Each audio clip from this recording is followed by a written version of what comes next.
marketing is business and business is marketing. It's not a question of wanting to make marketing the center of everything that business is about, but it's a very important cog, and I think it's very important that we all recognize that, because ultimately that is the connector between business, consumers, customers. Yes. Yeah, and therefore we are, an integral part of everything that goes on.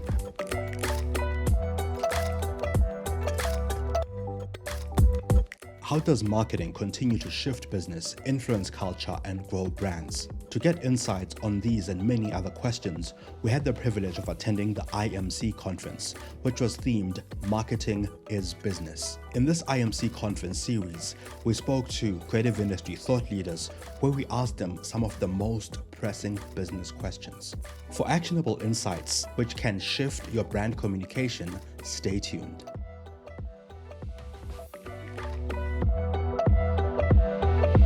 On the hot seat now, we are joined by the CEO of the Marketing Association of South Africa, Mr. Brian Yuyi. Thank you so much for making time. A pleasure, Mongezi, and good to be here. The Marketing Association of South Africa has been making great strides in terms of professionalizing the industry, making sure that marketing as an industry is kind of seen in different spaces. I mean, I've noticed that you're partnering quite a lot with not just universities, but some areas where content is being created to give people sort of CPD points. What have you seen as the change that has kind of brought in people's interest in joining the profession? Yeah, I mean, look, marketing is as old as marketing is, whether, sales and marketing, brand marketing, and MASA has been, an organization in this space in South Africa since, the 50s in various forms. And in many ways representing sort of the interests of client-side marketers, so to speak, Mongezi. And, for me, I don't know whether it's sort of creating the interest in it or it's more the continuation of the good work sort of that carries from before. But I think ultimately, for me, in very simple terms, the whole idea is to try and bring everyone under one tent, right? Yes. Because I think we all do aspire to the same thing, and that same thing is to see, sort of the profession grow, the profession be respected, the profession have a seat at the table. Yes. And in a lot of the sessions that have come, sort of this morning, and particularly the one between my new boss, our new chair, Kensani Novanda, and her boss at Nedbank, I think was a very genuine, very open conversation around, from a CEO perspective, where he sees the role of marketing within sort of business. And as is the theme for this entire IMC, marketing is business and business is marketing. And so for me, it's not a question of wanting to make marketing the center of everything that business is about, but it's a very important cog, and I think it's very important that we all recognize that, because ultimately that is the connector between business, consumers, customers. Yes. Yeah, and therefore I'll be very careful not to try and blow our trumpet in the direction of we are doing this in order to kind of, make ourselves more special than we are. Yes. We are, an integral part of everything that goes on within the ecosystem. And I think, from a MASA perspective, it's always about elevating that presence, reassuring everyone that we do exist and we're here for everyone. Yes. Not only on the client side of marketing, but across the broad spectrum, because MASA, together with other people, has always played that leadership role of bringing the whole Everyone ecosystem together. together. I think for me, ultimately, if I was to answer your question in a roundabout way, it's really about the one tent, solidarity, working together. Right, Yeah. right. So, without putting you on the spot, you are a seasoned marketer yourself. You've been in marketing in Africa and abroad, and now you are at the helm of leading an organization that influences the industry. What is it about now, with the experience that you have, that you feel, I guess, marketing needs to either be more represented or changed so that a young Brian coming into the space sees this organization or becomes part of this organization and feels proud about marketing, especially on the continent and abroad? I mean, look, so the battle is on. In terms of talent, so to speak. And I'll go back to sort of my previous experiences around that and how that sort of shapes into what I'm doing now.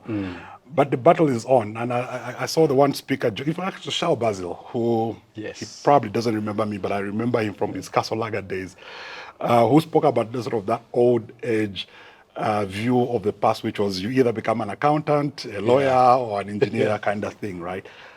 And again, let's be honest, the world has changed, right? So there's many ways that especially the young see the world now. And really marketing is probably not the first thing that will, if we went into any high school right now, so what do you want to be when you grow up? I doubt any of the kids will be like, I want to be a marketer, because what is marketing?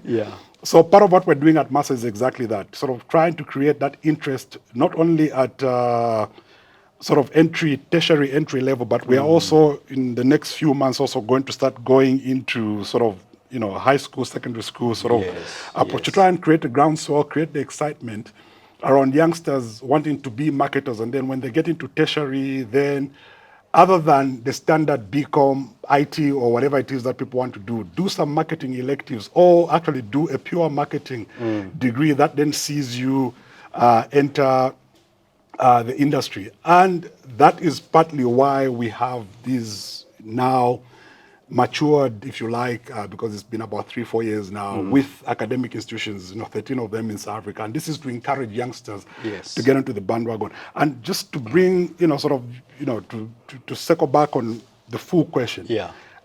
A lot of that for me is informed from my early experiences. Yes, I started in brand marketing as a trainee brand manager at Lever Brothers in Zambia. Sort of moved around, and then I ended up at Unilever in Durban in 2006, doing what was called, it's a job that I had to take because I really didn't have an option, because there was a lot of change at Unilever at that time. Marketing excellence manager, and I was like, what is this about? But effectively, it was marketing capability building within Unilever, Africa, Middle East, and Turkey. And the point at that stage, from a Unilever point of view, was to have functional experts or people who done the job to work with the rest of the business to help develop, sort of the next generation of talent, fill up the pipeline. And I think the one thing that I learned very quickly in that job was that it's a lot easier to get them while they're still young. Because, at Unilever at that stage, a lot of what we were doing in marketing was shaped by what the greater organization, top level CEO all the way, we're trying to do to shape the business. And that came through because Unilever is a very brand-centric, brand-led organization. So quite a lot of change management, if you like, was actually coming via the marketing function. And for me, experience taught me that, it was a lot easier to excite the new young grads who are coming into stream, and then sort of build them up like that, and then do what you had to do with the more senior people and move the organization like that. And I'm proud to say, just today walking around IMC, the number of high fives, hugs, just quite a lot of people that I've known from my sort of capability building days. And that carried on also at SAB, Miller Africa. I was doing a bit of that, plus strategy development as part of capability building. So I think it's the shaping of all of that, Mongezi, for me, is those lifelong experiences. And when I was asked to get into this job at MASA, it was effectively that. I think it was a coming home moment, in the sense I was actually going to be doing what I'd been doing the 10, 15 years before that, which is really the people aspect of marketing. So, and look, just in closing, I spent very little time looking at marketing creative. Most of my time is spent looking at legislation, policy, sort of the dull, boring stuff that no one wants to look at. But I think that's the job. The job is for us, in the words of one of my great friends, Ivan Moroke at Kantar, the job is that of doing, the unseen. The things that people don't get to see but are very important, to keep the industry going. We are the civil service of the industry, so to speak. And that's what I spend quite a lot of my time on. So you've spoken about, I suppose, getting people into the industry. You've spoken about the rise of individuals in the industry. You also talk a lot to the C-suite, the CMOs, the people who are really seasoned and really changing brands and changing culture through their work in brand level. What are some of the common trends that are coming up in those conversations?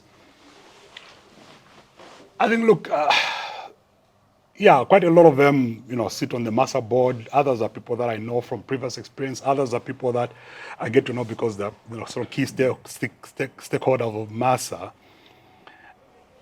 So from an individual perspective, a lot of these are the most excellent marketers you ever come across in their own individual right. Yes. And they're doing some of the greatest work that you can ever imagine across the spectrum.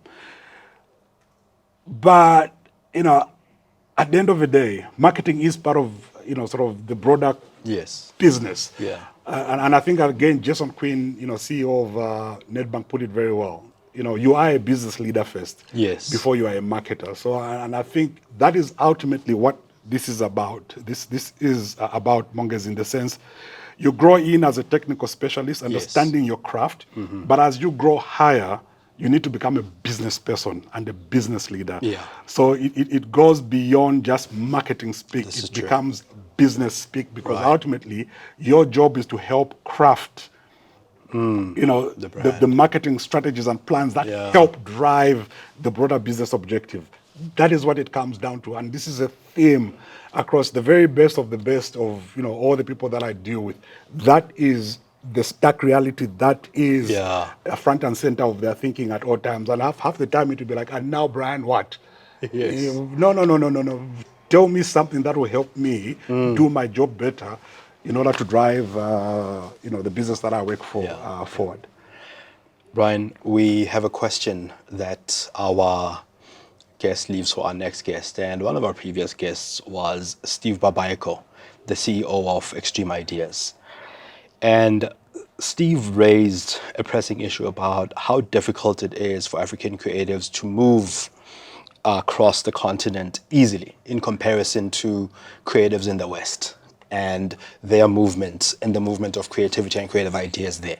So the question that he left was, what can we do as a continent to enable the free mobility of creative talent across Africa so that collaboration and growth aren't hindered by visas and visa barriers?